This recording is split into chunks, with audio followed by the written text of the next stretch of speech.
Здравствуйте всем! Добро пожаловать на канал Магия Песка. Старинные турецкие гаремные гадания для вас. Дорогие зрители, тема сегодняшнего гадания звучит так. Вам срочное послание на песке. Мои дорогие, давайте же посмотрим, что срочно нужно знать, что вам хотят донести ваши ангелы-хранители и высшие силы. Пожалуйста, посмотрите на песочек, подумайте о своей жизни, о том, что происходит с вами в вашей жизни, о планах, мечтах и надеждах. И узнайте, какое срочное послание к вам идет. Я убираю Назар, прошу высшие силы дать мне возможность ответить на все ваши вопросы и послать для вас только самую важную, самую полезную и самую нужную информацию. Давайте же узнаем, какое срочное сообщение к вам идет. Чего касается, в чем оно, о чем оно, какое срочное послание к вам идет. Так, ну что, мои дорогие, тут любовь, тут счастье. И тут, конечно, красный прям сигнал идет, да, берегись, берегись, берегись, берегись. Так, давайте буду считать по порядку. Начну я с того, что вам идут предостережения. Первое предостережение касается выбора. У вас идет ситуация в судьбе, когда вам придется делать очень конкретный, серьезный выбор. И очень важно не ошибиться. Очень важно принимать именно правильные решения. Смотрите, в каком плане правильные. Здесь вам не нужны помощники, здесь вам не нужны советчики. Вы должны принимать решения, опираясь лишь только на себя, на свои умственные способности, на свою интуицию и на свой жизненный опыт. Вам чужое мнение, даже просто, да, не навязанное, а просто высказанное, может сыграть очень негативную роль. Поэтому запомните это и пытайтесь все решения принимать самостоятельно. Вас могут просто ввести в заблуждение, либо опустить по ложному пути. И вы потеряете время, потеряете возможности. Ну, а кого винить? Да, вы же сами попросили помощи, чтобы вам совет дали. Поэтому и винить-то вам и некого будет.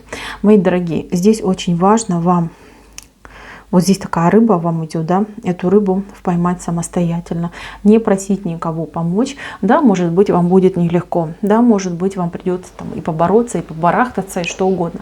Но, тем не менее, решение должно быть вашим, ситуация это 100% ваша. Следующий момент. Будьте осторожны с колесными транспортными средствами.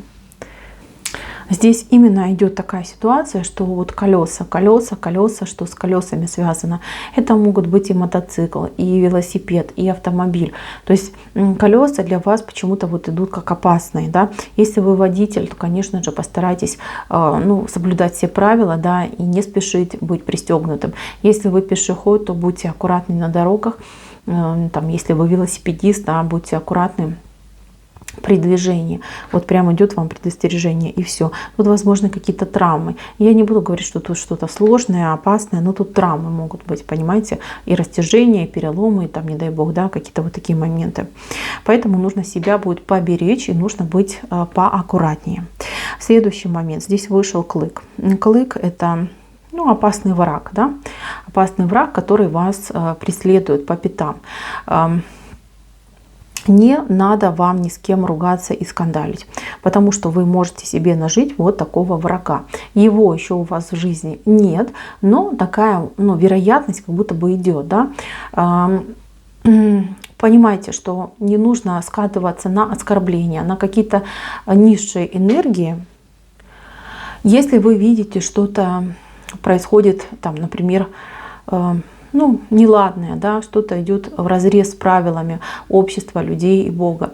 Обратитесь в специальное учреждение, да, вызовите полицию, призовите людей вокруг, да, чтобы они обратили внимание. Самостоятельно лезть на, там, например, неадекватных людей, которые творят непотребное, не стоит, потому что это может закончиться не очень приятно для вас.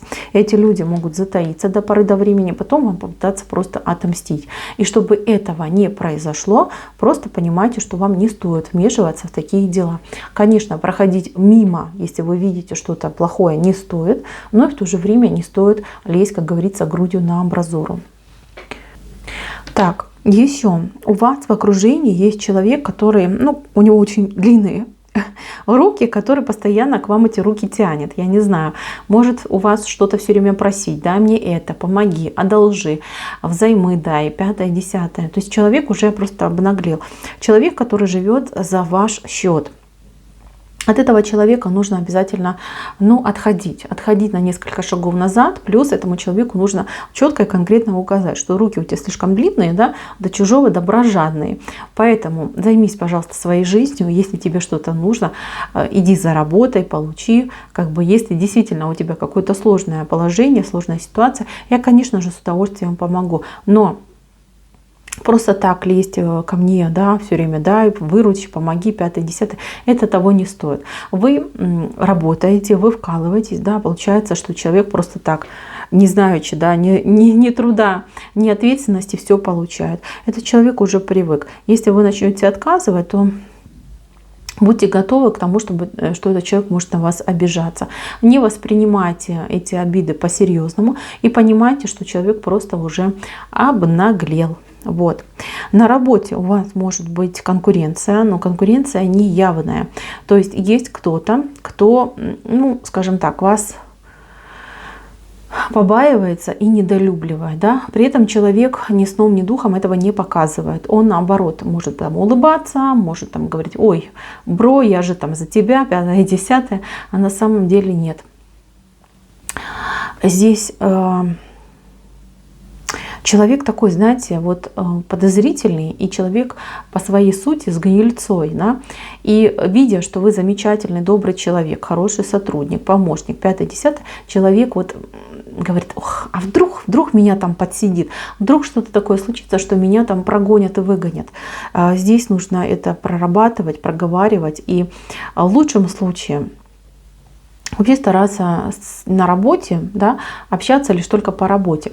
Ни в коем случае не должны у вас быть речи против, например, компании, в которой вы работаете, против руководства, потому что этот человек может специально провоцировать такие разговоры и потом до начальства доносить это в другом немножечко формате, немножечко в другом ключе, чтобы у вас не случились неприятности. Вот.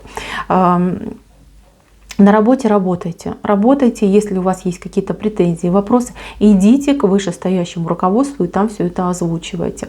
Но среди коллег делиться, что там все плохие, недоплачивают, мы много работаем, этого не нужно. Это для вас не совсем хорошо, понимаете? Чтобы этого плохое, скажем так, с вами не случилось, чтобы вас правильно воспринимали, да, лучше об этом не говорить. Так, теперь будем смотреть на хорошее. В хорошем у вас здесь примирение идет. Если вы с кем-то были в споре, в ссоре, в каких-то таких контрах, назовем это. У меня бабушка всегда говорила в контрах. Здесь будет примирение. Примирение, причем достаточно странным образом. Вы что-то придумаете, чтобы примириться, и ваш оппонент тоже что-то придумает, чтобы примириться. Но ваш вклад в примирение будет гораздо больше, а страдает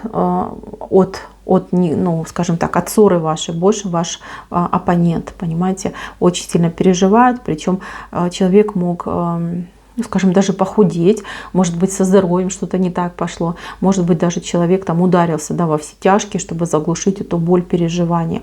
В любом случае, я вижу, что вы помиритесь. Да, это произойдет, может быть, не сразу, не прям сейчас, не завтра, не послезавтра, может быть, через недельку, может быть, через 10 дней. Но примирение будет, у вас общая идет дорога.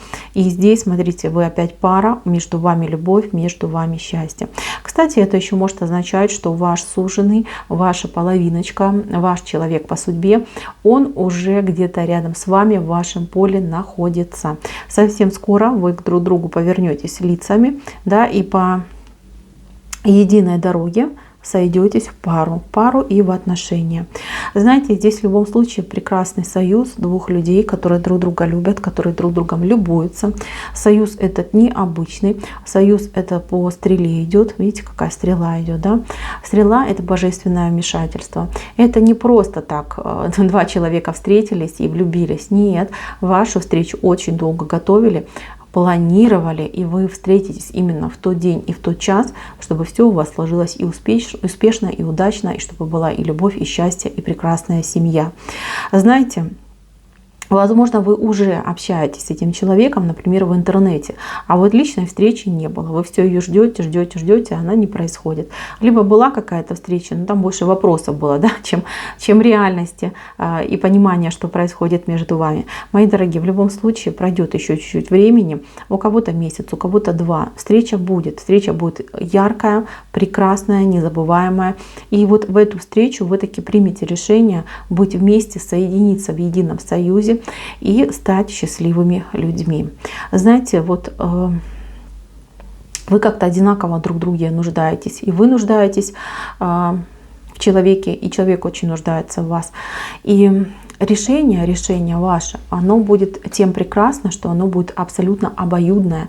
Здесь не кто-то там типа принимающая сторона, решающая сторона, кто-то важный, кто-то менее важный. Нет, у вас именно конкретно идут партнерские отношения. Еще раз говорю, этот союз, он предопределенный, то есть его уже предопределили свыше, и вам его просто дают. Вот на, бери, будь счастливым человеком.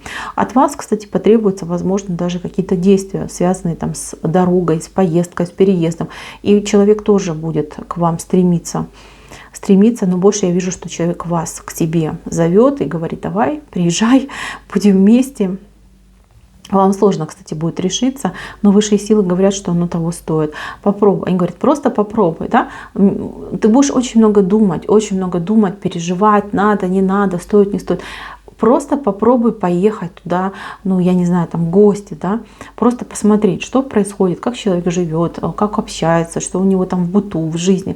Попробуешь, понравится — оставайтесь, не понравится — расходитесь. То есть вот этот момент очень важен вам, чтобы вы смогли определиться и не мучили себя вот какими-то сомнениями, подозрениями и прочим. Очень важно вам попробовать эти отношения. Вернее, даже вот не то чтобы даже отношения, а место, куда вас зовут и куда вас приглашают. Вы-то уверены в этом человеке, вы не уверены в той перемене, стоит, не стоит, нужно, не нужно. У вас, скорее всего, обязательства есть, за которые вы очень сильно переживаете. Может быть, семья, детки, да, вот такой страх может пойти. Так, бояться не стоит. Понимаете, что все это уже за вас давненько спланировано. Да? Вы просто подходите к моменту, когда вы будете это все реализовывать. Мои дорогие, очень хорошее, на мой взгляд, сообщение.